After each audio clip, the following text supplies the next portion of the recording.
कोल्हापुरातल्या राजाराम कारखान्याला आग लागली। अग्निशामक दलाचे 5 ते 6 बंब घटनास्थळी दाखल झालेत। त्या ठिकाणी आग विझवण्यासाठी शर्थीचे प्रयत्न सुरू आहेत।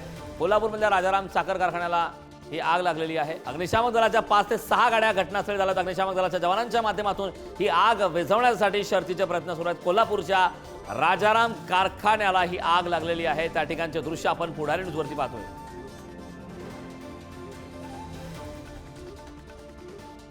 या संदर्भात ताजे अपडेट देण्यासाठी आपले प्रतिनिधी कोल्हापूरहून शेखर पाटील आपल्यासोबत जोडलेत। मी शेखरकडे जाणार आहे। शेखर, कोल्हापुरातल्या राजाराम साखर कारखान्याला आग लागलेली आहे। भीषण अशी आग आहे। आग विझवण्यासाठी शर्थीचे प्रयत्न सुरू आहेत। साधारण 5 ते 6 गाड्या त्या ठिकाणी घटनास्थळी असल्याचं कळतंय। काय अधिकची माहिती? आग सध्या पूर्णपणे आटोक्यात आली का?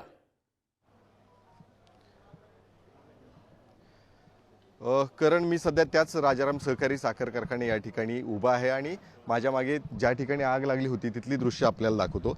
आता हे सगळे अग्निशमन दलाचे सगळे जवान आणि अधिकारी जे आहेत ते आता रिलॅक्स खरं तर पाहायला मिळतात, कारण त्यांनी आग विझवून या ठिकाणी आटोक्यात आणलेली आहे। त्यानंतर खरं तर सुटकेचा निश्वास त्यांनी सोडलेला आहे।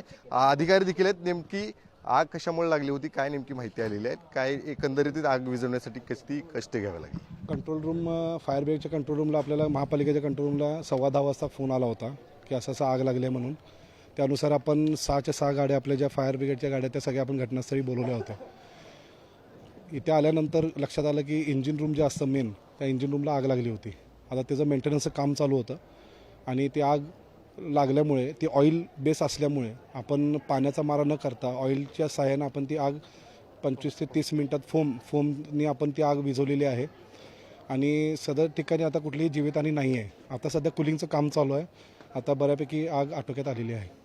नक्कीच, खरं तर ही सगळे अग्निशमन दलाचे जवान आहेत ज्यांनी ही आग आटोक्यात आणलेली आहे। आणि मी जी आग ज्या ठिकाणी लागली होती तिथली देखील काही दृश्य जे आहेत ते आपल्याला दाखवतो।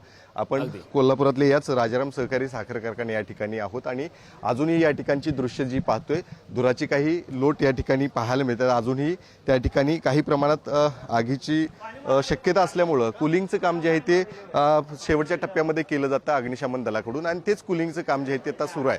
त्यामुळं आग जी आहे ती आटोक्यात आल्यानंतर आता कुलिंगचं देखील काम सुरू आहे। मात्र ज्या वेगळ्या विशिष्ट पद्धतीनं ऑइलची या ठिकाणी काही प्रमाणात मात्रा आहे, त्यामुळं विशिष्ट फोमच्या पद्धतीनं आग विझवण्याची गरज होती आणि तशाच पद्धतीनं आग विझवली गेल्याची माहिती जी आहे ती अग्निशमन दलाच्या अधिकाऱ्यांनी दिली। त्यामुळं निश्चितच आहे काही वेळानंतर आता कोल्हापुरातल्या याच राजाराम सहकारी साखर कारखान्याची आग जी आहे ती आटोक्यात आलेली आहे। करण, अगदी शेखर, खरं तर ज्या प्रकारचे दृश्य आपण पाहतोय, आग आटोक्यात आणण्यासाठी सध्या शर्थीचे प्रयत्न सुरू आहेत। बऱ्यापैकी यश सुद्धा आलंय।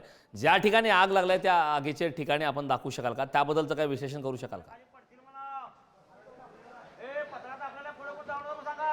कारण आपण नक्कीच इथली ज्या ठिकाणी आग लागली होती तिथली दृश्य देखील दाखवू शकतो। ज्या ठिकाणी खरं तर राजाराम सहकारी साखर कारखान्याचे बगॅसचे काही प्रमाण ज्या ठिकाणी असतं त्या ठिकाणची ही सगळी दृश्य आहेत आणि अजूनही आपण ही दृश्य पाहताय ज्या ठिकाणी आगीला सुरुवात झाली होती आणि त्या ठिकाणाहून येणारे हे धुराची काही किरकोळ लोट जी आहे ते पाहतोय आपण। खरं तर अग्निशमन दलाकडून या ठिकाणी आग विझवलेली आहे आणि विझवल्यानंतर कुलिंगचं काम जे आहे ते शेवटच्या टप्प्यामध्ये होत असतं आणि ते कुलिंगचं काम देखील अग्निशमन दलाचे अधिकारी जे आहेत ते या ठिकाणी कर्मचारी जे आहेत ते करताना दिसत आहेत। अजूनही ह्या कारखान्यातले कर्मचारी जे आहेत ते कुठं अजूनही आग जी आहे ती राहिली का, काही अंश आगीचा कुठं दिसतोय का, अशा पद्धती देखील पडताळणी सध्या करताना पाहायला मिळतात। मात्र ही सगळी राजाराम सहकारी साखर कारखान्यामधील दृश्य आहेत ज्या ठिकाणी ही आग लागली होती आणि त्याच आगीच्या ठिकाणून सध्या आपण आहोत आणि आग आटोक्याला आल्यानंतर सगळेच अधिकारी असू दे, कर्मचारी असू दे, त्यांनी मात्र आता सुटकेचा निश्वास सोडलेला आहे। करण, नक्कीच शेखर, खूप खूप धन्यवाद या सविस्तर अशा माहितीबद्दल।